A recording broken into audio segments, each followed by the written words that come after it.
Hi guys, welcome back again. So, may share lang ulit ako sa inyo na panibago tips or idea in life. May isang tao nagtanong sa akin, wala lang, bigla lang siya nagtanong. Sabi niya, bakit nga ba kailangan nating that time namamblema siya or madami siyang problema sa buhay niya. So bigla lang siya nagtanong sa akin, bakit ba kailangan nating maramdaman to? Bakit ba kailangan nating mamblema? Bakit kailangan nating dumating sa point ng dark side of our life na parang hindi natin alam kung masusolusyonan ba natin yung problema na dumating sa atin. Hindi natin alam if kakayanin natin yung challenges na binigay sa atin. And sabi ko, yung tanong niya, it's really nice question.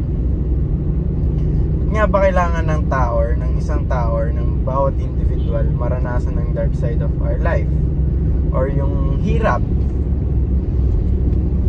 Isipin nyo na lang na we're in games. Yung buhay natin, tayo mismo, nasa laro tayo.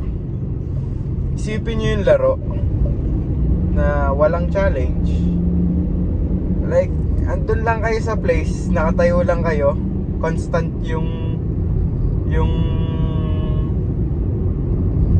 feelings nyo, yung nangyayari, wala.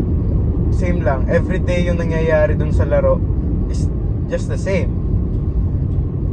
Na visualize nyo. Walang challenge, wala kayong kailangan task na gawin, wala kayong quest. So wala, like nandun lang kayo, nakatayo, nakaupo. Everyday pares ng ginagawa. 'Di ba? Mangyayari is mabobored kayo or maboboring kayo. End up, didelete nyo yung laro, hanap kayo ng iba. Hanap kayo ng mas challenging. So ganun lang din yung life.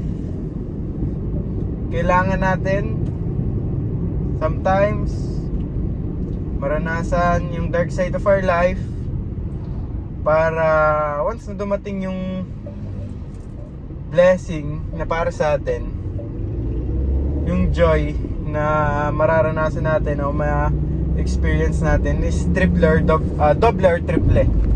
Gets nyo?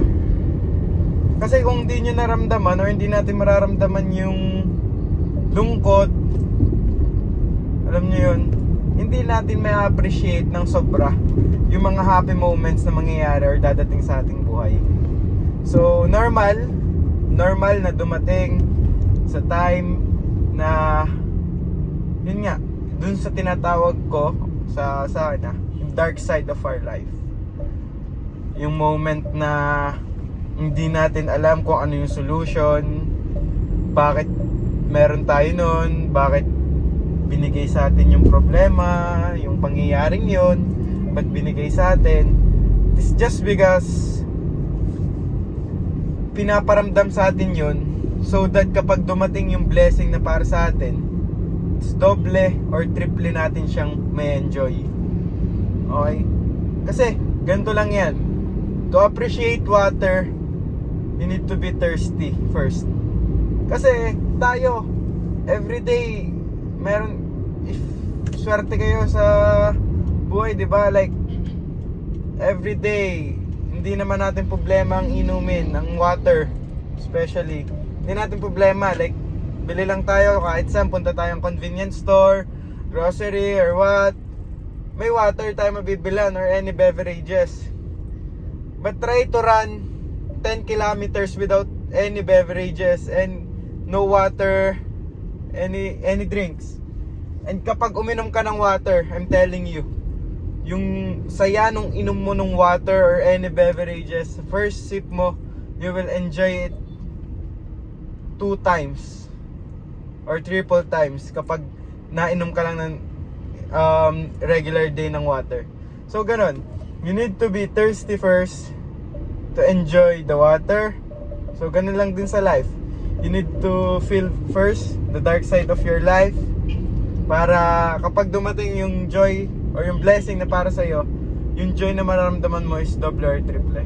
So, ganun lang guys. If kayo ngayon mismo nanonood nito, or kung sino man nakilala nyo na need ng video na to or marinig yung ganitong message, share nyo lang sa kanila.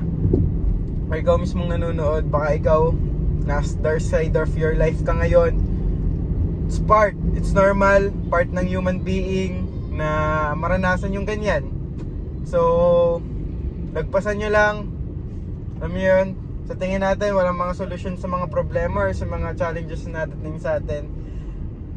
No. The answer sa mga question na yun, tayo lang din makakasagot. Okay? Always remember na binigay sa atin yung mga challenges na yun kasi alam ng nasa taas na kaya natin siyang solusyonan. So, yun lang. Kaya yung lahat yan, kaya natin to.